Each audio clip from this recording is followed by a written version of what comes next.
সুদ চাইর মযহবে হারাম, চাইর তরিকায় হারাম, সব জায়গায় হারাম। যারা সুদের পক্ষে কথা বলবে তাদের মুসলমানিত্ব নয়। আর সুদ দেওয়া কি সমান পাপ না? সব পাপ সমান। যদি সব সমান পাপ হয়, তাহলে ইসলামিক ব্যাংক বাংলাদেশে কেন?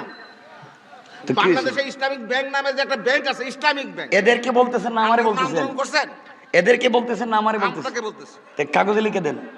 আর কাগজে লেখা লাগে মুগ্ধ বলতেছি না বলতেছেন? আমি আলোচনা করি, এটা বলে দিব। আপনি ইসলামিক ব্যাংকটা বন্ধ করেন কেন? এই মুরব্বি, এদিকে আসেন, শোনেন। যারা সুদ খায় তারাই সমাজের সব থেকে বড় জাহিল। শোনেন, যারা সুদ দেয় তারাও জাহিল। এই সুদের ব্যবসা করে সমাজ নষ্ট করেছে কিছু লোক। আপনাদের মতো নোংরা চরিত্রের মানুষের কারণে সমাজ নষ্ট করেছে। এই সমাজকে নষ্ট করতে দিবেন না। মনে রাখবেন, মুসলমানের এই জমিন হচ্ছে আল্লাহর। এই জমিনে শুধুমাত্র কেবলমাত্র হুকুম চলবে আল্লাহর, অর্থনীতি চলবে একমাত্র কোরআনের।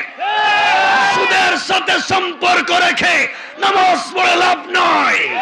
আবারও বলছি, সুদ, আবার আল্লাহ বলেছেন হাল্লাল্লাহুল বাইআ ওয়া হাররামার রিবা। সুদ শুধু হারাম নয়, সুদের সঙ্গে সম্পর্ক থাকা আর মুসলমানদের বিরুদ্ধে যুদ্ধ করা সমান।